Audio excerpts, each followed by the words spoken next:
자신과 미래를 보는 방식을 바꿀 수 있는 강력한 메시지에 오신 것을 환영합니다. 살다 보면 과거의 실패, 다른 사람들 혹은 우리 자신조차 끊임없이 들추는 실수에 얽매일 때가 많습니다. 하지만 이런 것들이 진정으로 당신을 정의할까요? 우리는 상처를 딛고 새 장을 시작할 수 있을까요? 이 영상에서 우리는 희망적인 진리를 탐구할 것입니다. 하나님은 언제나 당신의 실패보다 크십니다. 그분은 당신이 행한 것을 통해서가 아니라 그분이 창조하신 당신의 본 모습을 통해 당신을 보십니다. 이것은 단순한 영감을 주는 메시지가 아닙니다. 그것은 무한한 사랑, 연민, 용서에 대한 상기입니다. 과거의 짐에서 벗어나 하나님께서 당신을 위해 예비하신 빛나는 미래로 나아가는 여정에 함께하세요. 우리의 실패를 상기시키는 것은 얼마나 인간적인 일입니까? 하지만 우리의 용서를 상기시키는 것은 얼마나 신성한 일입니까? 당신의 과거 실패를 상기시키는 야육꾼들은 언제나 있을 것입니다. 그러나 하나님은 그렇지 않습니다. 왜냐하면 하나님이 사랑하시는 일은 우리를 향한 그분의 은혜와 자비, 그리고 용서를 상기시키는 것이기 때문입니다. 이사야 43장 25절에서 하나님은 말씀하십니다. 나 곧 나는 나를 위하여 내 허물을 도말하는 자여 내 죄를 기억하지 아니하리라. 그리고 하나님은 당신을 포기하지 않으셨습니다. 그분은 부서진 사람들을 취하여 그분의 영광을 위해 회복시키십니다. 시편 30편 5절은 말합니다. 저녁에는 울음이 깃들일지라도 아침에는 기쁨이 오리로다. 왜냐하면 그것이 하나님이 하시는 일이기 때문입니다. 부서진 사람들을 회복시키고 그들을 여전히 그분의 영광을 위해 사용하심으로써 말입니다. 하나님은 기회의 하나님이십니다. 하나님은 여러 번의 기회를 주시는 하나님이십니다. 여러분 중 일부는 이 말을 들어야 합니다. 하나님은 은혜의 하나님이시며 당신이 아무리 여러 번 그분을 부인하고 죄를 지었을지라도 당신을 용서하시고 사랑하신다는 것을 절실히 알아야 합니다. 그분은 항상 당신을 다시 받아주실 것입니다. 힘든 일이 닥치고 작든 크든 실패할 때 인간으로서 우리는 포기하려는 경향이 있습니다. 우리에게는 적이 있습니다. 사탄, 도둑, 고소자입니다. 성경에는 그가 삼킬 자를 찾아 사자처럼 두루 다닌다고 기록되어 있습니다. 그래서 저는 이렇게 생각합니다. 그는 멀리서 우리를 지켜보며 예수님을 따르다가 우리가 부족함을 드러내기를 기다립니다. 그리고 우리가 실패하는 순간 그는 우리 옆으로 달려와 말합니다. 봤지? 망쳤잖아. 내가 저지른 엉망진창을 봐. 어떻게 감히 하나님이 너를 사용하실 수 있다고 생각하니? 너는 실패작이야. 그가 이렇게 하는 이유는 우리의 실패가 우리 하나님보다 크다는 거짓말을 우리가 믿게 하려는 것입니다. 왜냐하면 그가 우리로 하여금 그 거짓말을 믿게 할 수 있다면 그는 우리가 하나님이 우리를 부르신 삶에서 벗어나 예전의 삶으로 후퇴할 것이며 우리가 하나님이 우리를 부르신 모습으로 결코 나아가지 못할 것이라는 것을 알기 때문입니다. 그리고 그것이 그가 원하는 것입니다. 저는 우리가 실패하는 순간 인간으로서 우리가 아는 것, 즉 예전의 삶으로 후퇴하려는 경향이 있다고 생각합니다. 당신이 무슨 말을 했든 당신의 실패가 아무리 깊다고 믿든 상관없이 하나님은 당신을 포기하지 않으셨습니다. 당신이 저지른 최악의 일이 무엇인지는 모르겠습니다. 여러분 중 일부는 너무 어둡고 너무 고통스럽고 너무 깊은 실패로 인해 말조차 할 수 없는 고통 속에 앉아 있습니다. 그리고 당신은 하나님이 당신을 포기하셨다고 그분의 반응은 당신에게 등을 돌리시는 것이라고 가정했습니다. 그러나 실제로는 그분은 가까이 오시기를 원하십니다. 하나님은 우리의 실패 속에서도 우리를 쫓아오십니다. 실패하는 순간 교회 여러분, 예수님은 당신을 포기하지 않으셨다는 것을 알아야 합니다. 거래는 취소되지 않았습니다. 그분은 여전히 당신과 관계를 맺기를 원하십니다. 마귀는 당신이 그런 식으로 고통받는 유일한 사람이라고 생각하기를 원합니다. 아무도 그렇게 생각하지 않아. 지난 주말에 아무도 그런 짓을 하지 않았어. 마귀는 유혹자일 뿐만 아니라 고소자이기도 합니다. 그는 당신을 죄로 유혹하고 당신이 넘어지면 당신이 쓰러져 있을 때 발로 찹니다. 이것이 마귀의 더러운 게임이며 그는 당신을 이 정신 감옥에 가두려고 합니다. 마치 당신이 그렇게 생각하는 유일한 사람인 것처럼, 마치 당신이 이것으로 고통받는 유일한 사람인 것처럼 말입니다. 그리고 이것은 현실이 아닙니다. 저는 전도서의 솔로몬 왕에 대해 계속 생각했습니다. 그가 말하기를 해 아래 새 것이 없나니 모든 것이 이미 이루어졌고 모든 실수는 이미 저질러졌다. 바울은 말합니다. 너희는 이 문제를 다룬 첫 번째 사람도 아니고 마지막 사람도 아니다. 사람이 감당할 시험 밖에는 너희에게 닥친 것이 없나니 이것들은 사람들이 다루는 일들입니다. 그리고 우리를 가두는 거짓말은 당신이 유일한 사람이라는 것입니다. 그리고 내가 방금 뭔가 말하면 모두가 나에게 등을 돌릴 것이다. 아무도 그렇게 생각하지 않아. 그리고 당신은 그렇게 생각하기 시작하고 그것은 당신을 이 감옥에 가둡니다. 그리고 그 거짓말은 당신을 마귀가 원하는 곳에 정확히 놓습니다. 그러나 예수님은 우리에게 새로운 이름표를 붙여주러 오셨습니다. 예수님은 사람들이 당신에게 붙이려고 했던 이름표를 당신이 짊어지지 않아도 되도록 오셨습니다.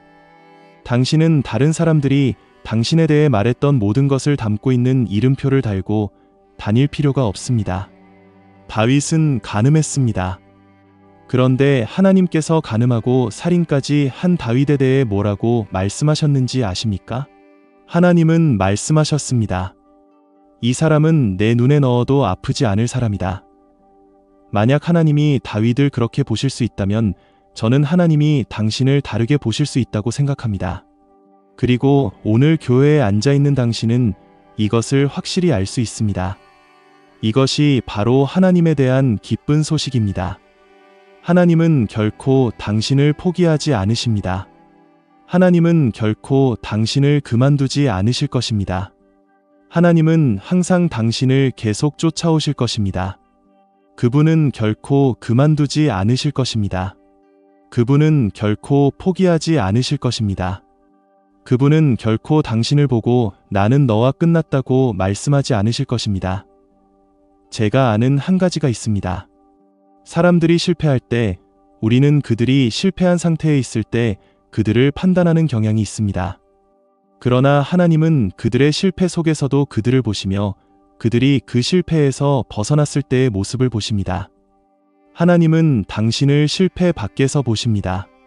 하나님은 당신을 패배가 아니라 승리 속에서 보십니다.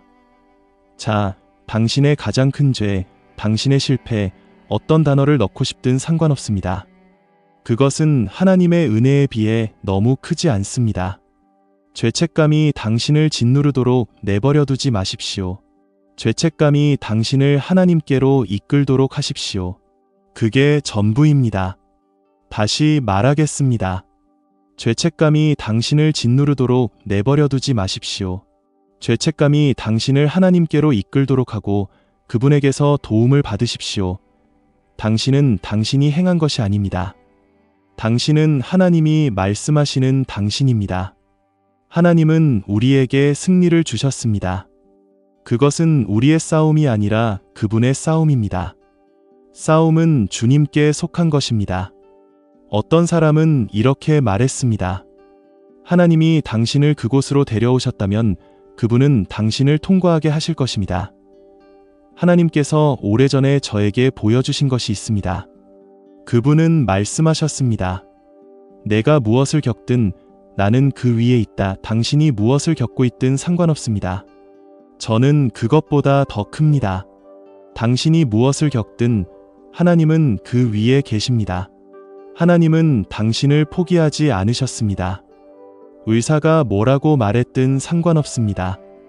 하나님은 당신을 포기하지 않으셨습니다. 누가 당신을 떠났든 상관없습니다. 하나님은 당신을 포기하지 않으셨습니다. 당신이 몇 번 넘어졌든 상관없습니다. 하나님은 당신을 포기하지 않으셨습니다. 그분은 말씀하셨습니다. 내가 너를 떠나지 아니하고 버리지 아니하리라. 그분은 회복의 하나님이십니다. 아멘. 그분은 우리를 포기하지 않으셨습니다. 그러므로 당신은 실수를 할 것이지만 하나님은 언제나 우리의 실수보다 크십니다. 제가 그 증거입니다. 저는 살면서 많은 실수를 저질렀고 여러 번 도대체 그만두지 않지? 포기해버려. 그냥 포기해 라고 생각했습니다. 그러나 저는 첫째로 하나님의 말씀에 영감을 받았습니다. 그리고 둘째로 1910년 테오도르 루스벨트가 연설했던 것 중 일부가 있습니다. 아주 오래전 일인데 그 일부는 경기장의 남자라고 불렸습니다. 저는 그것을 들을 때마다 영감을 받습니다. 진정으로 중요한 것은 비평가가 아니라 경기장에 있는 사람, 진흙과 피와 땀을 흘리는 사람입니다. 그들이 실제로 행동하는 사람들입니다. 비평가가 아닙니다. 우리는 비평가를 두려워하여 종종 일을 하지 못합니다. 비평가를 두려워하는 것을 멈추십시오. 비평가의 근원이 누구인지 아십니까? 그것은 마귀에게서 나옵니다. 그는 형제들을 고소하는 자입니다. 그의 말을 듣지 마십시오. 비평가의 말을 듣지 마십시오. 그리스도를 따르십시오. 아멘. 하나님은 당신 편이시며 그리스도가 당신 편이시라면 누가 당신을 대적할 수 있겠습니까? 아멘. 실패에 직면했을 때 가끔 듣는 목소리가 있습니다. 이것에서 결코 회복할 수 없을 거야. 이제 너무 늦었어. 하지만 제가 아는 것은 우리가 매번 일어설 수 있는 능력을 주시는 하나님을 섬긴다는 것입니다. 그리고 때로는 일어서는 것이 당신이 할 수 있는 가장 어려운 일일 수 있습니다. 때로는 일어서는 것이 불가능해 보일 수도 있습니다. 그러나 오늘 하나님께서 당신의 삶에 원하시는 것은 당신이 작고 작은 한 걸음을 내딛는 것입니다. 그냥 일어나십시오. 당신의 과거의 실패가 미래의 승리로 이어지도록 하십시오. 그러므로 더 나은 방법이 있습니다. 그것을 제거하는 대신 하나님이 그것을 구속하게 하십시오. 좋아요. 당신은 실패했습니다. 그러나 당신은 실패자가 아닙니다. 실패는 사건이지 사람이 아닙니다. 그것은 당신이 아닙니다. 예수님의 이름으로 당신은 용서받았습니다. 당신은 그것을 예수님께 가져가고 깨끗하게 씻겨집니다. 후회스러운 일이 있습니까? 그것을 지우려고 하는 대신 하나님이 그 후회를 구속하게 하십시오. 실패는 사건입니다. 결코 사람이 아닙니다. 실패는 사건입니다. 결코 사람이 아닙니다. 보세요. 여러분, 당신은 살면서 여러 가지 일에서 실패했던 많은 사건들을 겪었습니다. 사람들은 때때로 당신에게 그것을 상기시킵니다. 내가 이거 했을 때 기억나. 내가 저거 했을 때 기억나. 당신은 그러한 실패들을 보고 그것은 내가 아니야. 그것은 나의 본 모습이 아니야. 그것은 내 삶에서 일어난 사건일 뿐이야. 하지만 나는 실패자가 아니야 라고 말하는 지점에 도달해야 합니다. 당신은 나는 실패자야 라고 말하는 대신 나는 하나님의 자녀다 라고 말하기 시작해야 합니다. 나는 하나님의 자녀다 라고 말하고 이렇게 덧붙이십시오. 나는 용서받았다. 나는 하나님의 자녀다. 나는 용서받았다. 나는 새롭게 되었다. 저는 실패자가 아니라 승리자입니다. 아멘. 아니요, 저는 하나님의 자녀입니다. 저는 용서받았습니다. 저는 하나님이 말씀하시는 저입니다. 저는 하나님이 하라고 하시는 것을 할 수 있습니다. 저는 하나님이 저에게 주셨다고 말씀하시는 것을 소유하고 있습니다. 저는 저의 삶에 대한 하늘의 권위로 말합니다. 다시 말해, 저는 더 이상 세상이 저에게 붙여놓은 상처 입은 이름표를 되뇌지 않습니다. 저는 하나님의 말씀이 저에게 선포하신 것을 선언합니다. 그러니 이미 하나님의 망각의 바다에 묻힌 일들 때문에 자신을 괴롭히는 것을 멈추십시오. 과거의 고통이 현재의 당신을 정의하는 것처럼 되새기는 것을 멈추십시오. 하나님은 자비의 눈으로 당신을 보십니다. 그리고 그분의 자비는 선언합니다. 아름답다. 맞습니다. 아름답습니다. 수리할 수 없을 정도로 부서지지 않았습니다.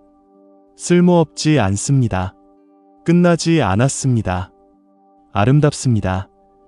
하나님의 자비는 일시적인 것이 아니라 끊임없습니다. 그것은 매일 아침 새롭게 됩니다. 당신의 공로에 근거한 것이 아닙니다. 당신의 기록에 근거한 것이 아닙니다. 당신을 포기하기를 거부하시는 구세주의 끊임없는 사랑에 근거한 것입니다. 매일 하나님은 당신 앞에 빈 페이지를 놓으시고 말씀하십니다. 새로운 것을 써보자. 당신은 상처투성이 그릇일지라도 버려지지 않았습니다. 잊혀지지 않았습니다. 손상된 물건이 아닙니다. 당신은 장인 도공의 손에 있는 진흙입니다. 그리고 그분은 부서진 것을 버리지 않으십니다. 그분은 그것을 구속하십니다. 그분은 당신의 삶을 영광스러운 것, 강력한 것, 그분의 형상을 반영하는 것으로 재형성하고 회복시키고 재정의하십니다.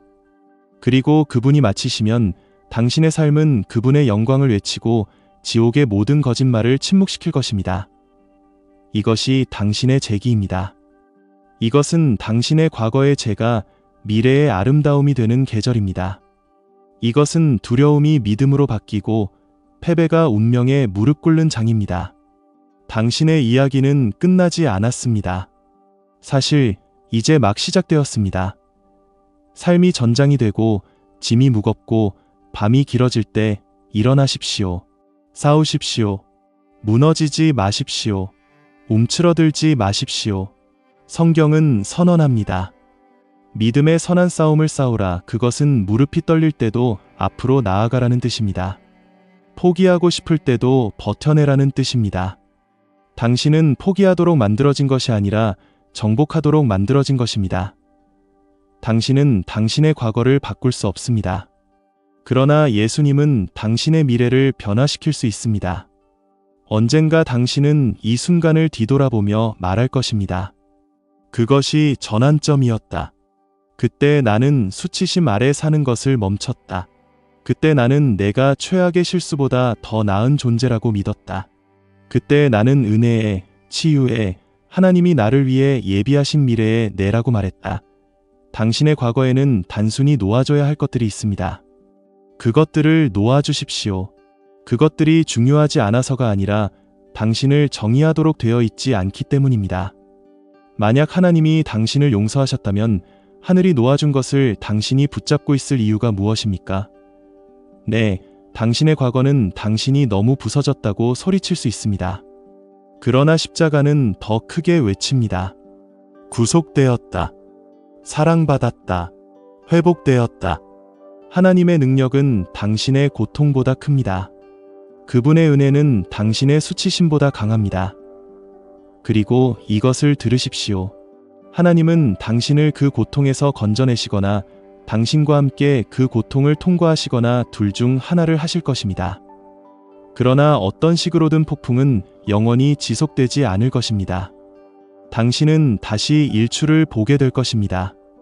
당신은 다시 일어설 것입니다. 당신은 다시 노래할 것입니다. 그러니 당신의 실패 장면을 저주하지 마십시오. 그것이 당신을 결코 포기하지 않으신 하나님의 자비를 증언하게 하십시오. 그것이 당신의 감옥이 아니라 당신의 발판이 되게 하십시오. 하나님은 성경에서 부서진 이야기들을 숨기지 않으십니다. 그분은 그것들을 강조하십니다. 왜일까요? 그것들이 우리에게 이것을 보여주기 때문입니다. 당신은 너무 멀리 가지 않았습니다. 당신은 예수님의 피보다 더 많은 죄를 지을 수 없습니다. 그리고 당신은 결코 구원의 손길에서 벗어날 수 없습니다. 당신은 말합니다. 하지만 당신은 제가 무엇을 했는지 모릅니다. 맞습니다. 저는 모릅니다. 그러나 저는 예수님이 무엇을 하셨는지 알고 있습니다. 그리고 그것으로 충분합니다. 그분은 모든 것을 지불하셨습니다. 그리고 그분은 당신을 사랑하시기 때문에 그렇게 하셨습니다. 당신의 미래의 모습이 아니라 진정한 당신을 사랑하시기 때문에 말입니다. 상처받고 의심하고 고군분투하는 당신을 말입니다. 탕자에게 집으로 돌아오십시오. 그분은 두 팔 벌려 기다리고 계십니다. 중독자에게 당신은 실격되지 않았습니다. 그분은 당신이 묶여있는 중에도 당신을 사랑하시지만 그분은 그 족쇄를 끊으러 오셨습니다. 그분은 당신이 자유로워지기를 기다렸다가 사랑하시는 것이 아니라 당신을 자유로 이끄는 사랑을 주십니다. 예레미야 애가 3장은 아름다움과 힘으로 이렇게 말합니다. 여호와의 인자하심으로 우리가 진멸되지 아니함은 그 긍휼이 무궁하심이니이다. 이것이 아침마다 새로우니 주의 성실하심이 크시도소이다. 그러니 깊이 숨을 쉬십시오. 오늘은 새로운 아침입니다. 자비가 태양과 함께 다시 떠올랐습니다. 그리고 그 자비 덕분에 당신은 여전히 여기 있습니다. 여전히 숨쉬고 있습니다. 여전히 서 있습니다. 여전히 부르심을 받았습니다. 여전히 선택받았습니다. 여전히 깊이 끝없이 사랑받고 있습니다. 네, 당신은 승리자입니다. 그리고 이것은 끝이 아닙니다. 이곳은 은혜가 시작되는 곳입니다. 자, 당신은 어떻습니까? 수치심에서 자비로, 부서짐에서 회복으로, 실패에서 승리로 함께 걸어온 이 모든 여정 후에 당신은 무엇을 배우셨습니까? 오늘 하나님의 마음에서 어떤 진리가 당신의 영혼에 가장 크게 울려 퍼졌습니까? 여러분의 이야기를 듣고 싶습니다. 잠시 시간을 내어 이 영상 아래에 댓글을 달아주세요. 무엇을 배웠고 오늘부터 그것을 당신의 삶에 어떻게 적용할 것입니까? 당신의 이야기가 지금 희망이 절실히 필요한 다른 사람에게 용기를 줄 수도 있습니다. 이 메시지가 당신에게 와닿았다면, 즉 하나님이 당신의 과거보다 위대하시고 당신의 미래가 약속으로 가득 차 있음을 상기시켜 주었다면 알려주세요. 이 영상이 마음에 드셨다면 아래에 댓글을 남겨주시고 저희 유튜브 채널에 좋아요, 공유, 구독하는 것을 잊지 마세요. 함께 이 메시지를 퍼뜨려요. 실패가 우리를 정의하는 것이 아니라 하나님이 하십니다. 당신은 혼자가 아닙니다. 당신은 잊혀지지 않았습니다. 당신은 끝나지 않았습니다. 당신은 승리자입니다.